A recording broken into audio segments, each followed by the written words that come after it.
In part 2, we're going to look at the consequences of sin. Like I said, the reason why we don't understand the seriousness of sin is because we don't see sin from God's perspective.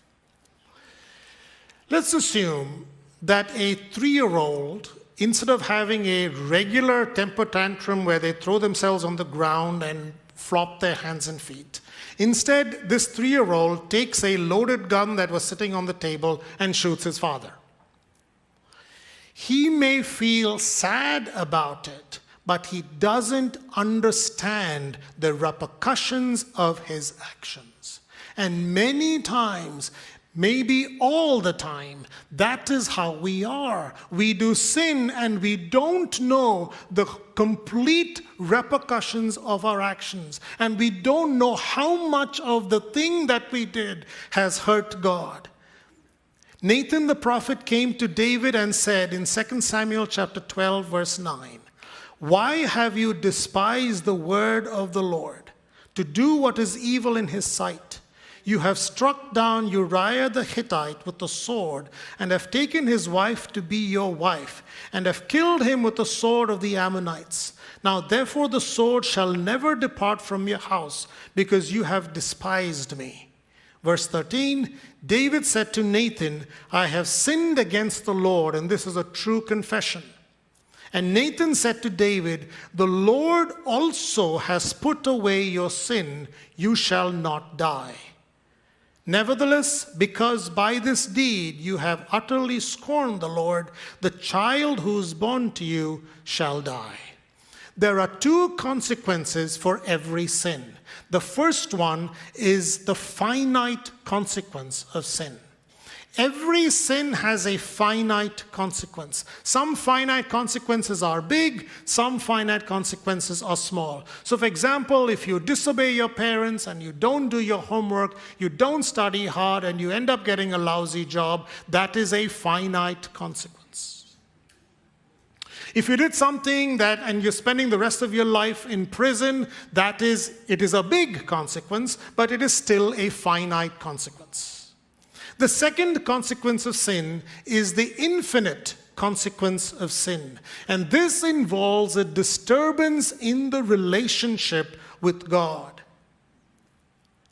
David writes in verse 11, "Do not cast me away from your presence." What is he talking about? He's talking of a broken relationship with God because of sin. The relationship with God is the main reason for our existence. When God created Adam and Eve in the garden, it was for relationship. And when sin happened and they couldn't have the relationship, the rest of human history is about how God was trying to restore that relationship.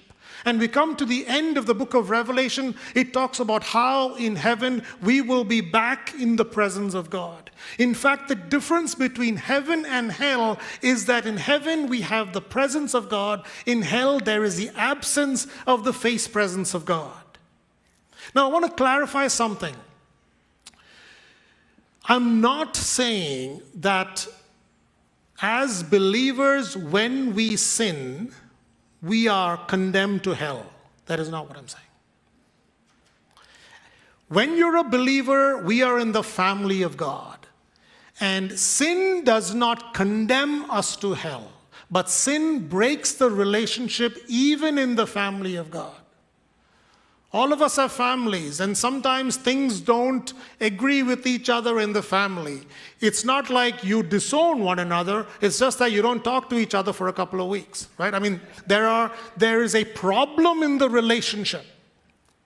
So as believers, it's not that we are going to go to hell every time we sin, or have the potential to do so. It's just that there is a break in the relationship.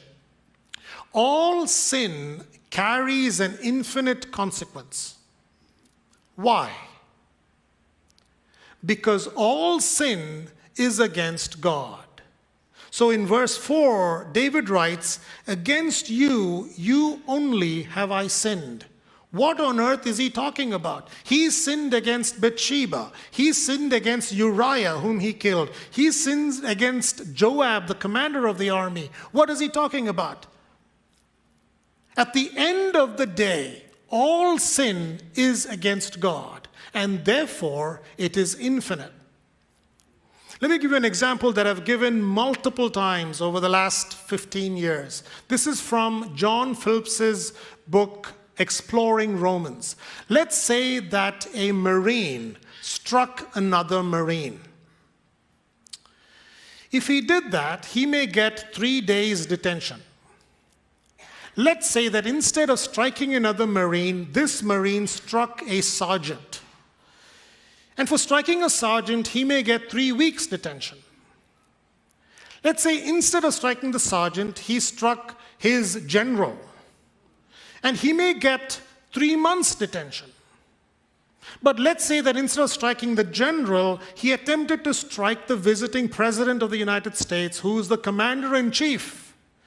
And for that, he may be executed on the spot or spend a lifetime in prison. You see what's happening here? The crime is the same. It's one man striking another man. But depending on the rank against whom that crime has been committed, the consequence dramatically increases. Ladies and gentlemen, since God is infinite and every sin is against God, therefore we are liable even for the smallest sin to face infinite consequence.